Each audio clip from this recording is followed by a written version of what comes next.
안녕하세요 여러분. 국립생물자원관은 우리나라의 생물 다양성을 보존하고 미래 세대를 위해 지속 가능한 생물 주권을 확보하는 연구기관입니다. 그 결과 개서나무 추출물에서 자외선 차단제가 만들어졌고 김치 유산균에서 항균 기능을 찾아냈으며 토종균주에서 수입에 의존하던 동물용 생균제 등을 국산화하는 데 성공했습니다. 국립생물자원관은 현재까지 5만 2천여 종을 국가생물종 목록으로 등록했는데요. 이 생생한 기록을 담은 생물의 보물창고 국립생물자원관의 수장고를 김경란 아나운서가 소개해 드리겠습니다. 안녕하세요. 김경란입니다. 저는 지금 국립생물자원관 연구관리동에 나와 있는데요. 이곳엔 약 300만 점의 생물 표본을 보관하고 있는 수장고가 있다고 합니다. 수장고라는 단어가 생소하시죠? 인류의 역사가 담긴 기록물 등을 보관한 곳이 도서관이라면 이 수장고는 우리나라에 살고 있는 생물들에 관한 기록물과 역사가 보관된 곳인데요. 한마디로 생물자원의 보물창고라고 할 수 있죠. 특히 멸종 위기종부터 고유종까지 아주 소중한 생물 자원이 보존되어 있습니다. 총 19개의 수장고 가운데 5개의 수장고를 둘러보도록 하겠습니다. 자, 그럼 저와 함께 그 탐방 시작해 보시죠.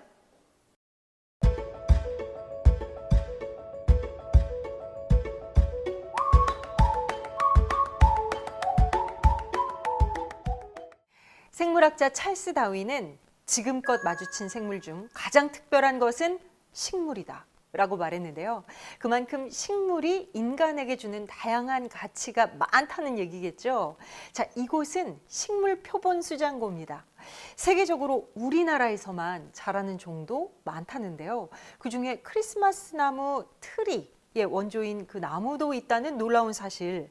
자, 과연 어떤 비밀이 숨겨져 있는지 지금부터 알아보겠습니다. 안녕하세요. 안녕하십니까. 네, 일단 이 식물 표본 수장고 소개부터 부탁드릴게요. 이곳은 관속식물, 육상에서 있는 관속식물의 건조 표본을 수장하는 곳인데 국내뿐만 아니라 국외에 있는 표본까지 수장돼서 약 90만 점 정도 수장되어 있습니다. 90여만 점의 예. 식물이 이곳에 지금 보관이 돼 있다는 얘기네요. 맞습니다. 이 표본들은 나고야 의정서가 발효되면서 생물 주권에 대한 그 중요성이 많이 부각되고 있는데 그런 표본을 잘 보관하고 수장하여서 이 국가적인 자산으로서 활용될 수 있도록 그런 목적을 갖고 이 수장고가 운영되고 있습니다. 그런데 해마다 이제 연말이면 성탄절이잖아요. 예, 그렇죠. 그러면 이제 동시에 떠오르는 것이 크리스마스 트리인데 네. 이 크리스마스 트리의 기원이 서양이 아니라 우리나라다. 이게 어떻게 된 일인가요? 표본을 보시면서 제가 설명을 좀 드릴게요. 네. 크리스마스 트리라고 불리는 종은 우리나라에서 구상나무라고 불리는 종입니다. 네. 이 종은 1920년도에 영국의 식물학자 윌슨이 제주도 한라산에서 채집된 종을 가지고 신종을 발표하면서 세상에 이제 드러나게 됐는데요. 네. 그 코리안 퍼라고 해서 한국인의 전나무라고 불리는 그런 식물이라고 불리기도 하는데 유럽은 전나무가 매우 크고 웅장한 데 비해서 집에서 놓기에는 좀 사이즈가 큰데 너무 크죠? 구상나무는 보시면 잎도 촘촘하고 그렇네요. 그리고 전체적인 모양이 피라미드 형태를 갖고 있으면서 이 열매가 위를 향해서 이쁘게 달려 있습니다. 진짜요? 그래서 더욱더 사랑을 받고 각각 먹는 식물로 이게 개량되고 품종돼서 그게 널리 알려지게 됨으로써 된 건데 그 기원은 제주도에 있는 한라산이 구상나무가 기원이 되겠습니다. 와. 그리고 어떻게 보면 구상나무하고 같이 좀 슬픈 종이 하나 더 있으면 미스킴 라일락이라고 한 종을 더 소개시키고 싶은데요. 이름이 범상치가 않아요.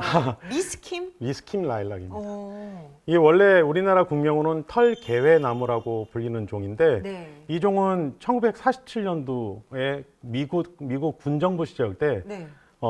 엘윈이라는 채집학자가 네. 이거를 도봉산에서 채집해서 미국으로 가져갔는데 네.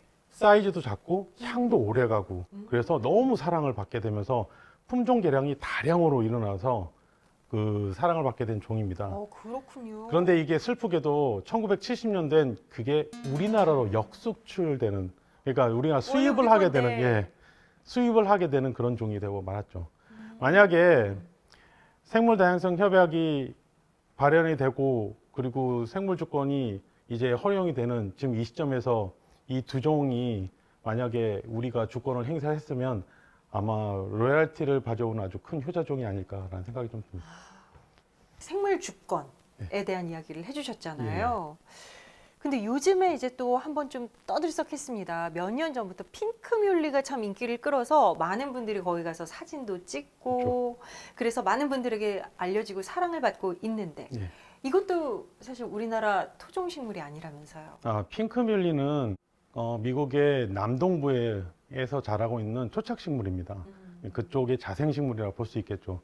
근데 이게 2018년도에 이제 제주도에 이제 들어오면서 꽃이 연분홍색을 띠고 흩날리는 모습이 몽환적인 느낌을 주고 그 안에 들어가게 되면 영화의 한 주인공으로 착각하게 만들 정도로 인기를 끄는 그런 종인데 보기에는 되게 좋아 보이지만 이건 우리나라 식물이 아니고 관상용으로 들어오는 외래 식물이라고 볼 수 있겠습니다.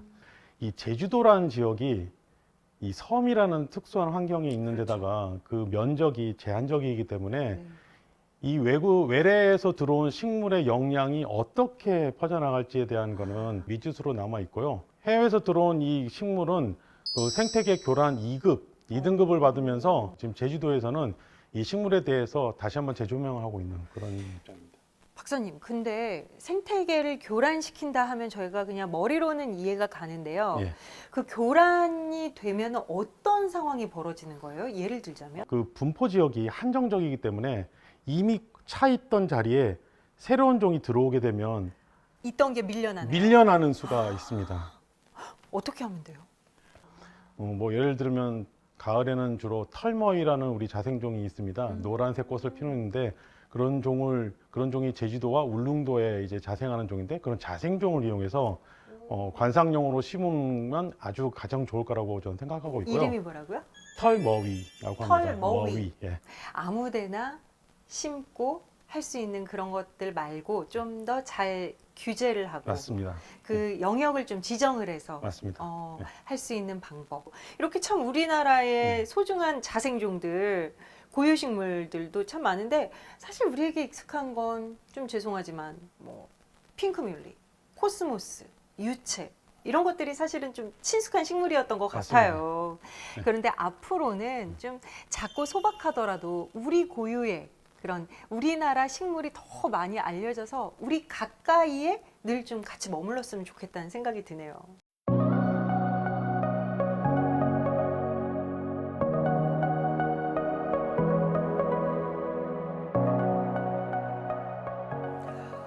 지금 굉장히 긴장이 됩니다. 이곳에는요, 균이 아주 가득하다는데요.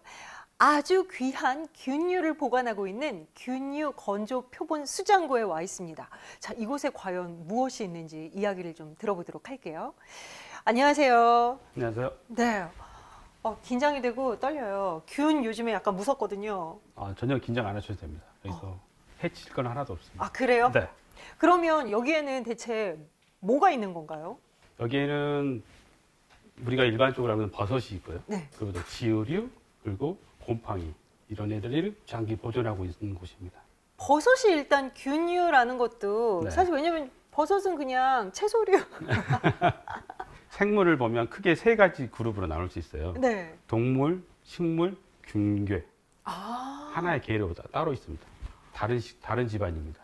버섯의 존재가 어마어마했네요. 생각보다 큰 존재입니다. 그렇네요. 네. 진짜? 제가 하나 재밌는 걸 말씀드릴게요. 네. 많은 분들이 모르는 건데 네. 지금 현존하는 생물 중에서 네. 가장 크고 가장 무겁고 가장 나이가 많은 생물이 버섯입니다. 그 중에 하나가 뭐냐면 미국의 오레곤주라고 있어요. 네, 알죠. 거기에 마후어 내셔널 파크라는 포레스트가 있어요. 그 하니 머쉬룸이라고 하거든요. 하니 머쉬룸이라고 하는데 우리나라 말로 하면 환경을 하면 네, 꿀버섯 영어로는 꿀버섯인데 우리나라 말로 하면 잡뽕나무 버섯이라고 해요. 자뽕나무요? 네, 이게 잣나무 근처에서 난 뽕나무 버섯이라 잡뽕나무 버섯이라고 이름을 붙인 것 같아요. 네, 이름 귀여워. 네. 자뽕나무. 잡뽕나무 버섯이 네. 그 지역에 계속해서 나오는 거예요. 이게 거기서 이제 잡뽕나무 버섯을 제가 채집을 해가지고 채집한 버섯하고 땅 속에서 DNA를 뽑아가지고 얘네들이 어떤 관계인가를 봤더니 네. 하나인 거예요. 유전자가 똑같은 유전자를 갖고 있는 거예요. 아, 그러니까 땅 아래에 있는 버섯균과 땅 위가 다 하나다. 네. 근데 이걸 국립공원이 넓을 거 아니에요? 네. 곳곳에서 이렇게 샘플링을 하고 해서 비교를 해봤더니 이게 다 똑같은 거예요. 유전적으로. 한 놈이다. 네. 그래서 한 포자에서 응. 얘네들이 퍼져나갔다. 네. 그래서 얘네들은 단일 생물체라고 보고 네. 그러면 얘네들이 얼마나 넓은 면적을 차지하고 있나 네. 조사를 해봤더니 축구장 1,100개의 사이즈입니다.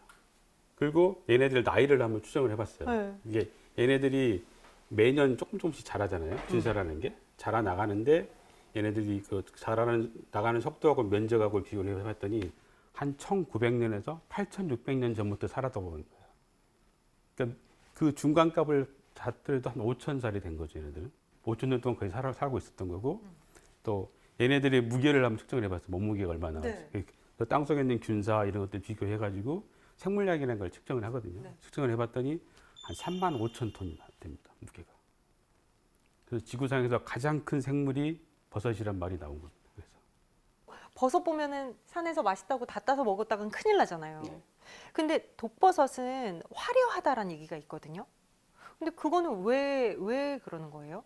이게 우리 일반인들이 아는 잘못된 속설 중에 하나인데요. 독버섯과 식용버섯 구분하는 게 네.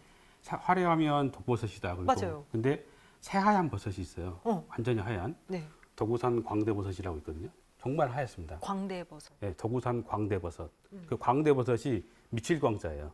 그걸 먹으면 미친다. 그래서 그 속에 속해 있는 애들은 광대버섯 속이라고 하거든요. 이 도구산 광대버섯은 완전히 하얀색이에요. 네. 근데 얘는 조금만 먹어도 목숨을 잃을 수도 있습니다. 그래서 걔가 별명이 죽음의 천사입니다. 왜 천사예요? 하얀색에 아, 참. 띄지만 죽음을 부른다 해서 죽음의 천사라고 부릅니다. 와. 제가 오늘 보시기 편하게 좀 꺼내놨어요. 제가 방금 말씀드린 도구산 광대버섯이 보시면, 근데 이 버섯은 표본을 만들면 네. 만들 때 이게 제가 버섯에 수분이 엄청 많기 때문에 맞아요. 열풍 건조를 시켜요. 네. 그렇기 때문에 색깔이라든가 모양이 조금 변하긴 합니다. 근데 네. 그건 감안하고 보셨으면 좋겠는데 네. 이거 막 열면 독 퍼지고 그런 거 아니죠? 이게 만지면 안 되는 거 아니에요? 아니 괜찮습니다. 이게 하얀색이거든요 원래. 진짜? 근데, 네, 건조를 시켰기 때문에 이렇게 보이는 건데 난 안 만질래. 겁먹지 마시고. 보세요. 네. 그러면 지금은 독성은 없어요? 이제 가지고 먹지를 않으면 상관이 없습니다. 만지면? 만지는 거는 만져서 독성을 보이는 애들은 거의 극히 드뭅니다. 아, 그러면 무조건 독버섯이라 하면 만진다고 뭐 독이 퍼지는 건 아니고 먹었을 때. 네, 대부분 먹었을 때고 일부 만지고 나서 뭐 입이라든가 코, 눈에 이렇게 비볐을 때 그때 일부 독성을 보이는 애들이 있는데 그런 사례는 거의 없고 먹어서 사고가 납니다. 야, 이런 버섯도 지금도 그러니까는 자생을 하고 있는 거죠. 네, 어딘가에. 우리나라에 많습니다. 이거. 많이 있어요. 네, 그러면은 어쨌든 간에 산에 가서 버섯 본다고 반갑다고 만지고 그러는 건 안 좋네요. 네. 버섯 동종이 어려운 게 뭐냐면 버섯의 색소가 대부분 수용성이거든요. 네. 수용성이라는 건 비가 오면 색이 빠져요. 그래서 빨간색 했던 게 뭐 노란색으로 변하기도 하고 네. 핑크색으로 바뀌기도 하고 하거든요. 네. 그렇다 보면 나는 그 버섯을 분명히 빨간색으로 알고 있는데 색깔이 다른 거예요.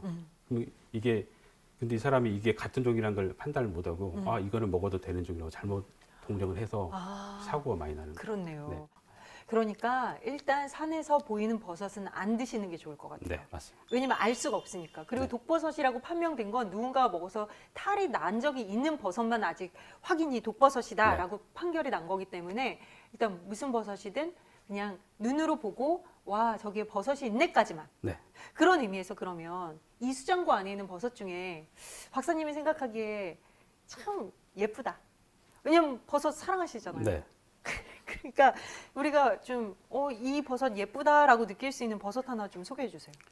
많은 분들이 버섯 하면 저거 먹을 수 있냐 물어보시잖아요. 뭐 어디에 그렇죠. 좋냐 물어보시는데 그렇죠. 가장 그런 분들이 관심을 가져 하시는 게 이제 영지버섯이 있거든요.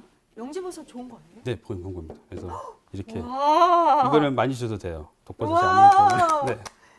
네. 야 이거 네. 이게 입체적이에요. 근데 영지버섯 되게 건강에 좋고 네. 사람들이 굉장히 이거 되게 먹고 싶어하는 버섯. 근데 영지버섯이 무서운 게 뭐가 있냐면요. 영지버섯이 작을 때 네. 이렇게 대처럼 조금밖에 나오거든요. 네. 그거하고 유사하게 생긴 붉은 사슴뿔 버섯이라는 게 있어요. 걔가 엄청 맹독성입니다. 최근에 그걸 드시고 돌아가신 분도 계세요. 아이고 아이고. 그러니까 이게 얘 버섯을 영지버섯을 대부분 먹을 때 절편을 해가지고 잘라가지고 드시거든요. 그러면 조그만 유균들 같은 사이즈 작은 것들을 절편을 해버리면 전혀 구분을 못해요. 못하죠. 네. 그래서 영지버섯도 절대 산에서 하지 마시고 마트나 시장에서 사서 드시는 게. 와, 이런 식으로 굉장히 안전하게 보관이 돼 있었습니다. 자, 그렇다면 개인적으로 네. 내가 참 버섯 박사지만 내가 참 좋아한다. 이게 색깔이 예쁜 와, 버섯인데, 예쁘다. 네. 빨간색이에요. 예쁘다. 얘도 독버섯 아닙니다. 만지셔도 돼요. 아, 깜짝아. 네. 어. 얘는 무당버섯이라는 건데요. 얘가 이제 얘도 색소가 수용성 색소예요. 그래서 얘 비가 오면 이 색깔이 바뀌어요. 그러면은 이 색깔이 바뀌는 게 빠지는 거예요? 네, 빠졌죠. 그럼 다시 생겨나고? 아니 생겨나진 않습니다. 아, 그럼 계속 비가 오면 계속 빠지고 네. 빠지고 빠지고 해서 훨씬 연해지죠. 거의 하얀색까지 갈 정도까지 갑니다. 아, 그러면 아가떼가 가장 빨갛겠네요. 그러니까 이게 다 폈을 때 이제 비가 안 왔으면 상관이 없는데 비가 오면 색깔이 빠져. 혹시 이거는 근데 제일 커서 혹시 가장 커다란 버섯이 들어있는 건가요? 이거는 이제 일반 이 버섯들은 열풍 건조를 했어요. 네. 열풍 건조란 모양이 아까 변한다 말씀드렸잖아요. 근데 얘는 동결 건조를 했습니다. 그래서 그럼 그대로 있겠네요. 네, 모양이 그대로 있는 겁니다. 보시면 예. 말불버섯이라는 건데요. 네. 원래 야생에도 이 모양 이 색깔 이대로 있는 겁니다. 바다 밑에 산호초가 있는 느낌. 네. 얘도 먹을 수 있는 버섯이에요? 이 어렸을 때는 먹을 수 있는데요. 조금 크면 여기 윗부분에서 네. 여기서 포자가 나오거든요. 네네. 이렇게 어렸을 때는 하얀색으로 차 있는데 이게 성숙히 되면 까만 포자로 가득 차버려요. 바뀌어요. 네. 그래서 그때는 먹지를 못하고요. 아. 어렸을 때는 먹긴 하는데 우리나라에서는 거의 안 먹습니다. 해외 외국 사람들은 조금씩 먹습니다. 비슷한 거. 아, 그렇군요. 네. 아유, 잘 봤습니다. 감사합니다.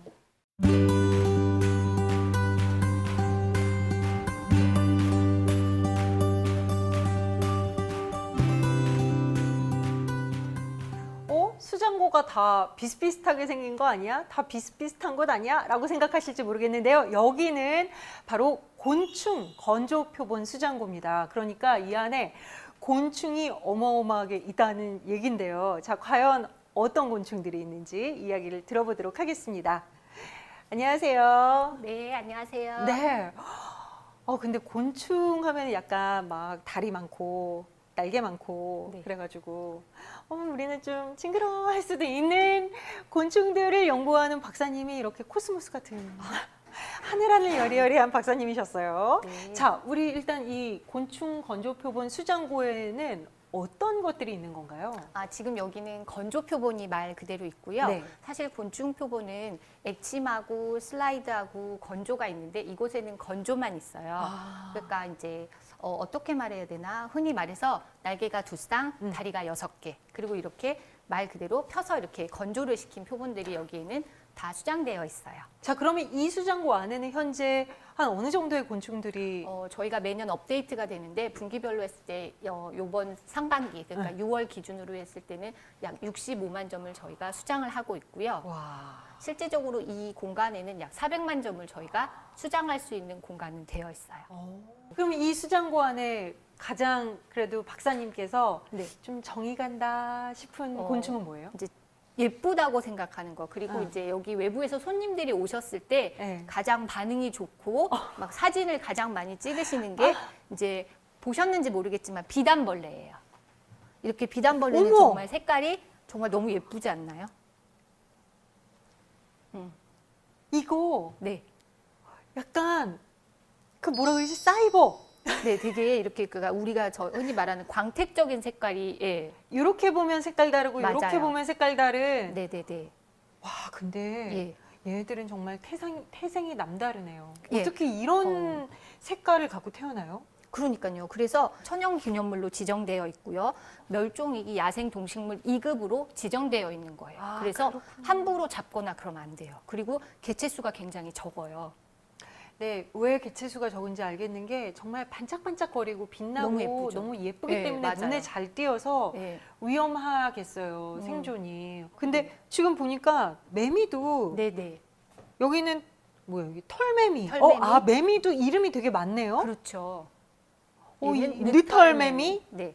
요거는 두 종이에요. 아, 두 종류요? 털매미하고 느털매미예요. 이거는 어떻게 분류가 되는 거예요? 아, 뭔가 되게 비슷한 것 같았는데 그 날개 색깔이 좀 더 노래요. 맞아요. 정확하게 보셨어요.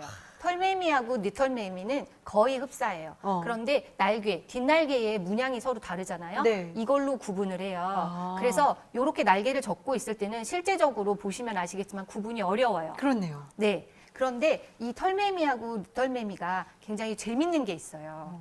이 털매미는 보통 5월 말, 그러니까 여름이 시작될 때 울기 시작해요. 아, 얘가 그리고- 먼저 울고. 그렇죠. 네. 이 느털매미는 말 그대로 느털매미여서 약간 가을이 시작되는, 그러니까 일교차가 큰 9월쯤에 울어요. 그래서 아. 저희가 흔히 귀뚜라미를 가을이 시작되는 네. 전명사라고 하는데 이 느털매미도 그때쯤에 울어서 이제 또 다른 가을의 전령사인 거죠. 아, 그러니까 여러분, 자, 털매미와 느털매미의 이름의 연유는 느털매미는 늦게 울어서 느털매미. 그리고 너무 신기하게 이 날개색의 묘한 차이가 맞아요. 묘한 차이지만 굉장히 극명한 차이가. 네네네. 비단벌레, 매미 네. 이름이 이렇게 붙이는데 하루살이는 진짜 하루만 살아요. 이제 사람들이 그렇게 생각을 해서 하루만 사냐고 가장 많이 물어보세요. 그쵸? 그런데 하루살이 같은 경우에는 그러니까 길게 최대 한 72시간 정도를, 그러니까 3일 정도를 산대요. 아. 그리고 유충일 당시에 이미 어느 정도 기간을 살다가 성충으로 된 거예요. 그러면 하루살이가 성충으로 돼서 밖으로 우화해서 나왔을 때는 번식, 짝짓기를 위해서 나오는 거예요. 그래서 72시간 동안 짝짓기를 하고요. 그 시간 동안에는 사실 하루살이는 구기가 태화되어서 입이 태화되어서 네. 뭘 먹거나 그러진 않고요. 72시간도 이제 길게 잡았을 때 그렇게 하는 거지. 예를 들어서 정말 24시간만 살아요. 그게 아니라 짧다. 짧게 산다는, 그래서 왜 우리가 인생이 짧거나 그러면 하루살이 같은 인생이다 그러는 게 정말 하루만 살아서 그런 게 아니라 좀 짧게 산다. 그래서 근데 보통은 한 72시간 정도 얘기를 하시더라고요. 그러면 그냥 이틀살이, 3일살이, 네, 그렇게 얘기를 해도 되는데 그냥 하루살이 하루살이 같다. 네. 자, 우리 비단벌레부터 매미, 하루살이까지 네네. 다양한 곤충들의 이야기, 우리 네. 하늘거리는 코스모스 같은 우리 허준면 박사님께 이야기 네. 잘 들었습니다. 고맙습니다. 네, 감사합니다.